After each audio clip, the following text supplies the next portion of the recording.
Coucou la femme, bienvenue à cette nouvelle vidéo de Il faut laisser ça sur Featuring by Mehdi. Aujourd'hui, on va parler des repas africains. Pardon, ne venez pas m'attaquer ici là, ne venez pas m'attaquer ici là. J'ai seulement dit ma chose. Voilà. Si vous voulez m'attaquer, pardon, il faut laisser ça. Pour maigrir, il faut pas manger africain. Oh, la nourriture africaine fait trop grossir. Non, ça c'est gras. Oh, ça c'est trop gras. C'est parce que la nourriture africaine est trop grasse que ça fait grossir. Pardon, il faut laisser ça. Pourquoi vous voulez diaboliser la nourriture que nos grands-parents ont mangé? Tes ancêtres ont mangé la nourriture s'ils n'étaient pas gros. Pourquoi toi, à ton tour, tu veux venir diaboliser la nourriture que tes grands-parents t'ont laissé? L'héritage. Il dit que ton héritage, une grossière partie de ton héritage culturel, c'est dans la nourriture. Donc, quand tu t'assieds et tu fais ce genre d'affirmation, il faut faire très attention.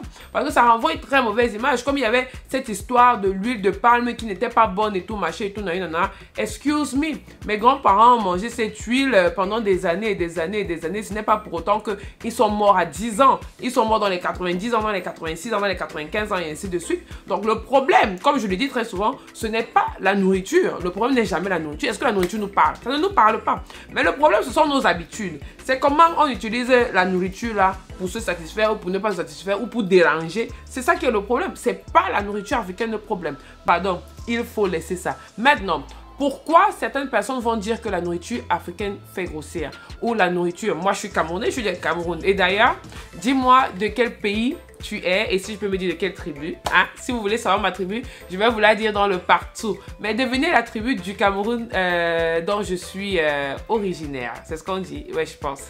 Alors, il faut savoir que les repas africains ont tendance à être des repas remplis ou riches en glucides et riches en lipides.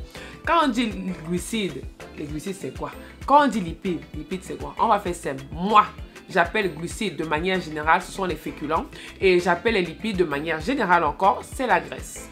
Pourquoi la graisse? La graisse ou le gras? Parce que la graisse, on ne va pas voir ça en forme de graisse et puis on va machin. Ça se transforme dans cette forme blanche.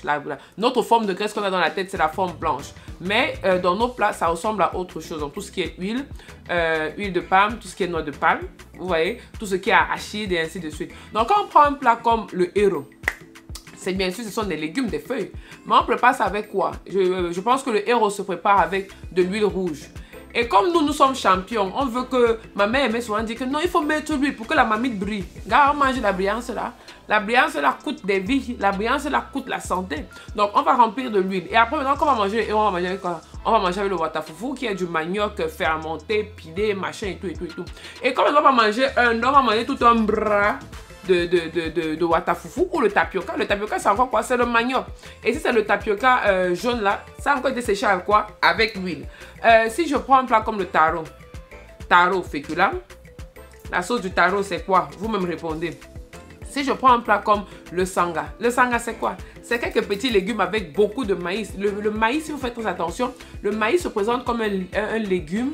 Le maïs se présente comme un légume, mais quand vous partez bien voir ses propriétés, surtout quand c'est cuit ou je sais pas trop quoi, ça s'assimile aussi beaucoup. Ça peut prendre la place d'un féculent. C'est pour ça qu'il faut faire très attention quand vous mangez le maïs. Si on prend par exemple le macabo râpé avec la sauce jaune. Dans la sauce jaune, c'est quoi? Dans la sauce blanche. Macabo râpé avec la sauce blanche. La sauce blanche, c'est quoi? C'est la sauce d'arachide. L'arachide, encore quoi? C'est les lipides. Le macabo râpé, c'est quoi? Vous vous rendez compte? Si vous vous souvenez comment on se servait à manger quand on était enfant, on nous mettait petits morceaux de poisson, petits morceaux de viande. Et le poisson, la viande, les crustacés, donc tout ce qui est crevettes, gambas et ainsi de suite, ce sont nos sources de protéines. Mais nos repas africains, quand vous les regardez très bien, ils ne sont pas riches en protéines. Regardez même la manière la plus basique quand on se sert. On se sert à manger comment? On met d'abord le riz, si c'est le riz qu'on va manger. Après, on met la sauce. La sauce là où on a trempé, on a mis quelques tomates, on a pris l'huile, on verse au-dessus. Et maintenant, on cherche un petit morceau de viande, on pose au-dessus.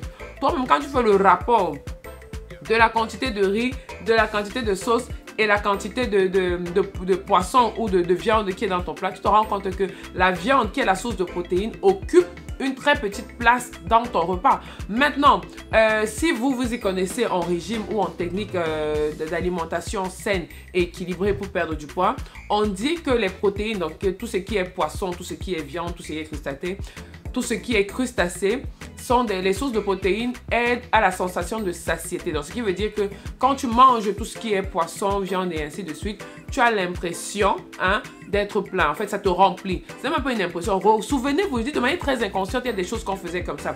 Quand on était petit, on va manger le riz, on va manger la sauce et tout. On gardait la viande ou le poisson pour le dernier partie du repas. Tant que tu n'as pas mangé ta viande ou ton poisson, tu as l'impression que tu n'as pas mangé. Donc, you will keep going on, eating. Donc, quand on regarde donc la composition des repas africains et comment même on se sert, on mange trop riche en glucides et trop riche en lipides. Et quand on regarde la classification de tout ce qui est nutriments, on va se rendre compte que les lipides apportent une grande dose d'énergie et ce sont les plus caloriques de tous ces groupes de nutriments. Quand tout à l'heure j'ai parlé de nos anciens, de nos parents, de nos grands-parents, de nos aïeux, ainsi de suite, ils ont mangé ces nourritures africaines-là, mais quand on les voyait, c'était toujours mince, c'est sec. Mais pourquoi? Le mode de vie a changé. Nos parents partaient au champ, nos parents partaient puiser de l'eau, nos parents coupaient le bois, nos parents faisaient tellement de travaux manuels qu'ils dépensaient de l'énergie. C'est pour ça qu'ils pouvaient se permettre de manger un repas le matin, partir au champ et manger un autre repas le soir. Mais nous, aujourd'hui, qu'est-ce qu'on fait? Petite distance, on prend la moto. Moi, j'ai des clientes là qui me disent que maman, elle n'aime pas marcher. Quitter d'un point à un point, mais même une distance de 100 francs. Quand elle connaît le prix de la distance, c'est pour te dire how short it is. Tout ce qu'on fait, c'est quoi? On se lève, on mange, on s'assied, on est sur le téléphone et ainsi de suite. Quand on a trop tué, on boit les thés supposés amaigrissants ou on boit les boissons amaigrissantes en se disant que comme on mange n'importe comment, on va tout simplement boire et ça va flush everything out. But it doesn't work that way, unfortunately. Nous, on mange d'une manière abusive. Les habitudes ont changé et je le dis très souvent à mes clientes. Le problème avec nous ici, particulièrement au Cameroun, et je vais même dire avec l'Afrique, c'est qu'on mange de tout. On va manger camerounais, on va manger français, on va manger anglais, on va manger américain, on va manger italien et tout. On mange de tout. C'est pour ça que tu vas voir quelqu'un qui peut manger à midi, la personne mange un gros plat de coq, machin, manioc et ainsi de suite. Et le soir, la personne s'assied sur toute une pizza pour manger. Regarde mon frère, what do you want? Et vous savez comment nos pizzas sont ici. Et nous encore, on a encore transformé les pizzas. Vous allez voir quelqu'un qui va manger à midi le ndolé, le soir il mange le burger. Et dans tout ça, on n'oublie pas les boissons gazeuses. Nos grands-parents à l'époque n'avaient pas ces boissons gazeuses. Regardez les grands-parents qui ont commencé à prendre du poids. L'époque à laquelle ils ont commencé à prendre du poids, c'est parce qu'il y a certaines choses qui ont commencé à être insérées dans leur alimentation. Des boissons alcoolisées, des boissons gazeuses et des boissons mousseuses. Maintenant, si vous voulez des techniques, des astuces ou des conseils sur comment manger africain sans toutefois prendre du poids ou en contrôlant votre poids ou intégrer la nourriture africaine dans votre fitness journey, dans votre régime. Quand je parle de régime, ça veut dire vos habitudes de tous les jours. Vous allez laisser en commentaire. N'oubliez pas, il y a plusieurs choses que vous devez laisser en commentaire. Vous devez me dire de quelle tribu je suis au Cameroun. Vous devez dire que vous voulez la partie 2, bien évidemment. Et vous devez me dire d'où vous êtes. Ok, vous devez me dire de quel pays vous me suivez, de quelle ville, de quelle tribu vous êtes et ainsi de suite. Et également, on va faire ça. Dites-moi également quel est le plat phare de votre tradition ou de votre village, de votre tribu. Quel est ce repas? Chez nous, c'est le coq. Non, pas le coq, c'est le coq. Parce que le coq, c'est ce que les gens qui n'ont pas l'argent pour acheter la viande là, achètent le sucre pour mettre, parce que les morceaux de sucre coûtent moins cher. Nous, on mange une autre chose avec la viande. Quand ta forêt est riche, c'est ce que tu fais. Tu vois, non? Voilà. On ne va pas créer les problèmes. Pardon, ne venez pas m'attaquer ici là. Ne venez pas m'attaquer ici là. J'ai seulement dit ma chose. Voilà. Si vous voulez m'attaquer, pardon, il faut laisser ça. Arrêtez de dire que manger africain fait prendre du poids parce que ce n'est pas nécessairement vrai. Parce que même la nourriture des gens là, eux-mêmes, la nourriture fait prendre du poids. Coucou, pardon. Allez, je vous attends pour la deuxième partie. N'oubliez pas, vous êtes sur Featureway by Meldy. Laissez un commentaire comme je l'ai dit. Abonnez-vous, partagez et likez. Bye bye.